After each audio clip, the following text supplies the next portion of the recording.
صلو علی الحبیب صلی اللہ تعالی علی محمد صلی اللہ علیہ وسلم۔ پیارے آقا مدینے والے مصطفیٰ شب اسرا کے دلہا صلی اللہ علیہ وسلم نے فرمایا، قیامت کے دن قرآن پاک پڑھنے والا آئے گا تو قرآن عرض کرے گا، یا رب کریم اسے حلہ یعنی جنتی لباس پہنا، تو اسے کرامت کا حلہ یعنی بزرگی کا جنتی لباس پہنایا جائے گا۔ پھر قرآن پاک عرض کرے گا، یا رب اس میں اضافہ فرما، تو اسے کرامت کا تاج یعنی کراؤن پہنایا جائے گا۔ پھر قرآن پاک عرض کرے گا، یا رب اس سے راضی ہو جا، تو اللہ پاک اس سے راضی ہو جائے گا۔ پھر اس قرآن پاک پڑھنے والے سے کہا جائے گا، قرآن پاک پڑھتا جا اور جنت کے درجات طے کرتا جا، اور ہر آیت پر اسے ایک نعمت عطا کی جائے گی۔ اللہ اکبر، اللہ اکبر، صلو علی الحبیب صلی اللہ علیہ وسلم۔ آئیے خزانے سے افضل یہ کیا چیز ہے، آئیے سنیے، میں عرض کرتا ہوں، اللہ کرے کہ اتر جائے تیرے دل میں میری بات۔ رسول کریم رؤوف الرحیم صلی اللہ علیہ وآلہ وسلم نے ارشاد فرمایا، اللہ پاک قرآن پاک سننے والے سے دنیا کی مصیبتیں دور کر دیتا ہے۔ کس سے؟ سننے والے سے۔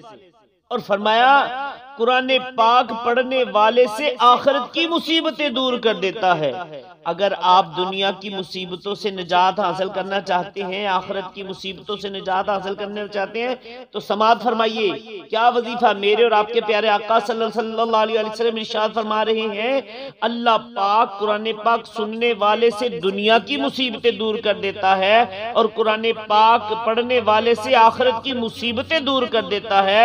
قرآن پاک کی ایک آیت سننا سونے کے خزانے سے بہتر ہے، اور اس کی ایک آیت پڑھنا عرش کے نیچے موجود تمام چیزوں سے افضل ہے۔ اللہ اکبر، اللہ اکبر۔ اور ترمذی شریف کی حدیث پاک میں ہے، جو شخص کتاب اللہ کا ایک حرف پڑھے گا اس کو ایک نیکی ملے گی جو 10 کے برابر ہوگی۔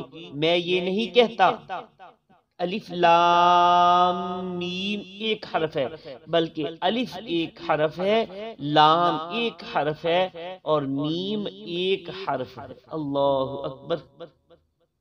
تو اس حدیث مبارکہ سے معلوم ہوا کہ قرآن پاک کی تلاوت کرنے اور سننے سے دنیاوی مصیبتیں پریشانیاں دور ہوتی ہیں، مسلمان کی تکلیف اور بلاؤں سے حفاظت رہتی ہے۔ قرآن پاک کی تلاوت کرنا دنیاوی مال و دولت سے بہتر ہے، بلکہ قرآن پاک کا ایک حرف پڑھنے پر 10 نیکیوں کا ثواب ملتا ہے۔ اور یہ بھی معلوم ہوا کہ جو لوگ اللہ پاک کا کلام پڑھتے رہتے ہیں ان کے دلوں کو سکون اور اطمینان حاصل ہو جاتا ہے۔ ایسے خوش نصیب لوگوں پر انوار و تجلیات کی چھما چھم برسات ہوتی ہے، آخرت میں انہیں جنت میں داخل فرما دیا جائے گا، حتیٰ کہ ان کو قرآن پاک کی تلاوت کرنے کے مطابق جنت کے درجات طے کروائے جائیں گے۔ لہذا ہمیں روزانہ وقت نکال کر خوش دلی کے ساتھ قرآن پاک کی تلاوت کرنے کی عادت ہیبٹ بنانی چاہیے، تاکہ ہم بھی قرآن پاک کی برکتیں حاصل کر سکیں۔ صلو علی الحبیب صلی اللہ تعالی علی محمد صلی اللہ علیہ وسلم۔ اللہ پاک عمل کی توفیق عطا فرمائے، آمین، بجاہ النبی الامین صلی اللہ علیہ وسلم۔